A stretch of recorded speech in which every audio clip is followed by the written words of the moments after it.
সূরা বুরুজ আপনার সামনে পড়িয়া সামান্য সংক্ষেপে আলোচনা করাটাও মুনাসিব হইব। ও হিসাবেও আমি এই সূরা আপনার সামনে এই সূরার সামান্য অংশ তিলাওয়াত করছি।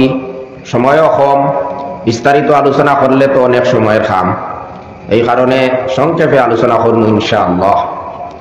বুজুর্গ হল ভাই হল, কুরআন শরীফ আল্লাহর কালাম, আল্লাহর বাণী। আল্লাহ পাকে প্রত্যেক পরিস্থিতি, সমস্ত সমস্যার ব্যাপারে আল্লাহ পাকে আমরারে তান কালামের মধ্যে নির্দেশনা দিয়া রাখছই। কোন পরিস্থিতির মধ্যে আমরা কি রকমের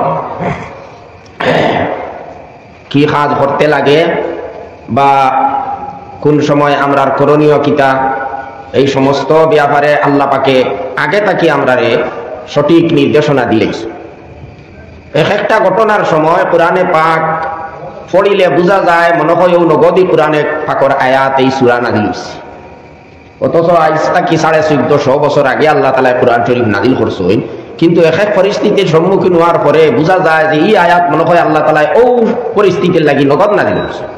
এটা হলো কোরআন শরীফের মুজিজা, আল্লাহর কালাম, আল্লাহর বাণী। এক কথা আমরা সংক্ষেপেও আমরা জানা আছে যে আল্লাহ পাকে আমরারে সব থেকে বড় যে নিয়ামত দিছেন, দুনিয়ার অন্য কোনো জাতির এইটা দিছে, এটা হইল ঈমান। দুনিয়ার কোটি কোটি মানুষের মধ্যে থাকি আল্লাহ পাকে বাঁচিয়া মায়া করিয়া সামান্য সংখ্যক মানুষ, আমরা দুনিয়ার অন্যান্য মানুষের তুলনায় আমরার সংখ্যা অত বেশি নাই, তাও খাঁটি ইমানদার মানুষ যদি বাঁচা যায় তাহলে খুব কম।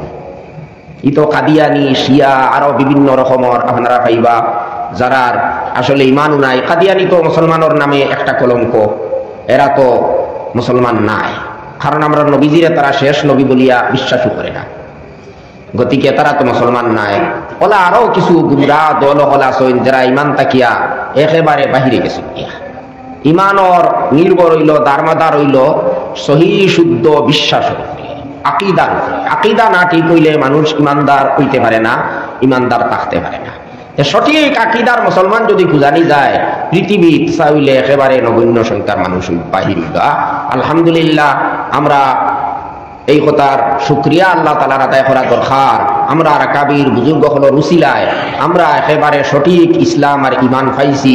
কারণ সঠিক ইমান আর ইসলাম হইব তো কোরআন শরীফ আর হাদিস শরীফে শুদ্ধভাবে মানা যদি ভাবা যায়। আর আমরা আলহামদুলিল্লাহ কোরআন শরীফের প্রত্যেকটা কথারে আমরা মানি, নবীজির হাদিস শরীফ হলেও আমরা মানি। এটার শুদ্ধ ব্যাখ্যা পৃথিবী বিখ্যাত উলামায়ে কেরাম হলে যে ব্যাখ্যা দিছেন, আহলে সুন্নাত ওয়াল জামাত, খাঁটি আহলে সুন্নাত ওয়াল জামাতের উলামায়ে কেরাম হলে যে ব্যাখ্যা দিছেন, সেই ব্যাখ্যা অনুসারে আমরা আল্লাহর কালামও মানি, নবীজির হাদিস শরীফও মানি। তাই আমরা এই কথা বড় গলায় হইতে পারবো যে আলহামদুলিল্লাহ আমরা একেবারে সঠিক ইমান আর ইসলাম লইয়া আসি। আল্লাহ পাকে আমরা টিকাইয়া রাখতা শেষ মুহূর্ত পর্যন্ত, আমরা জীবনের শেষ নিঃশ্বাস পর্যন্ত। আর এইভাবে যদি আমরা তাকিয়া দুনিয়া তাকিয়া আমরা যাইতে পারি, তাহলে দুনিয়া তাওয়া আমরা সার্থক হইব, আখিরাত আমরা লাগিয়া সফল হইব। গতিকে সাহেব হল, বুজুর্গ হল, সব থাকি বড় আমরার কাছে যে নিয়ামত, যে দৌলত, এটা হইল ইমানত। এই ইমানের দৌলত এটা ভাইয়া আমরা বড় পরীক্ষার সম্মুখীন হয়েছি। আমরা রে আল্লাহ পাকে বিভিন্ন ভাবে পরীক্ষা লইবা, এটা তাই কোরআনে পাকের মধ্যে পরিষ্কার ভাবে জানাইয়া দিয়েছে। ওয়ালানাবলুওয়ান্নাকুম বিশাইইম মিনাল খাউফি ওয়াল জু'ই ওয়া নাকসিম মিনাল আমওয়ালি ওয়াল আনফুসি ওয়াস সামারাত ওয়া বাশশিরিস সাবিরিন। আল্লাহ তাআলা হইতরা নিশ্চিতভাবে কোনো সন্দেহ নাই আমি তোমরা আর পরীক্ষা লইব কিছু ভয় ভীতি দিয়া। বিভিন্ন হলে তুমি তাই ভয় ভীতির সম্মুখীন হইবাই। আমরা রে আল্লাহ পাকে আগে তাকি জানাইয়া দিলি, মানুষে আমরা ধমকি দিবা, বিভিন্ন হলে ভয় দেখাইবা, দেশ তাকি বহিষ্কার করার চেষ্টা করবা, হত্যা করার চেষ্টা করবা, মব লাঞ্চিং করবা, আরো বিভিন্ন ভাবে আমরা উঠে জুলুম অত্যাচার মানুষে করবা। এইভাবে ভয় ভীতির সম্মুখীন আমরা হইতে লাগবো। আল্লাহ আগে তাকি আমরা জানাই দিছইন, আমরা এটা সারার লাগিয়া প্রস্তুত থাকতাম। পরীক্ষা এটা হইলো আল্লাহ দুনিয়ার পরীক্ষা আমরা করবা। মনের মধ্যে অনেক হতে আইতে পারে বলে আমরা কলিমা পড়িলাম, ইসলাম কবুল করলাম, মুসলমান হইলাম, তাহলে আমরা উপরে এত জুলুম অত্যাচার খেনি, আমরা উপরে কি লাগে অত বিপদ আপদ ভাই আল্লাহ পয়লাও জানাইছুন। এক নম্বর কথা হইল তো খাঁটি ভাবে আমরা মুসলমান নাই, এই কারণে অনেক বিপদ আপদ আমরা উপরে আয়। আর খাঁটি ভাবে মুসলমান হইলেও আল্লাহ কইতরা টাইম পরীক্ষা করবা। গতিকে দোয়াদিক আমরা চিন্তা করা লাগবো। আমরা যদি খাঁটি মুসলমান হই যায়, আমরা ইমান ইয়াকিন যদি মজবুত হই যায়, আমরা আমল যদি শুদ্ধ হই যায়, তাহলে অনেক বিপদ আপদ, অনেক ভয় ভীতি এমনিও আল্লাহ তাআলা সরাইয়া নিবা গিয়া। আর এর বাদেও খাঁটি মুসলমান হওয়ার পরেও আল্লাহ আমরার পরীক্ষা লইবা। তখন আমরার পরীক্ষাটা যদিও লইবা, আল্লাহ আমরার লাগি এত কঠিন হইতো না। পরীক্ষার মধ্যে ফাঁস করা আমরার লাগি সহজ হইব।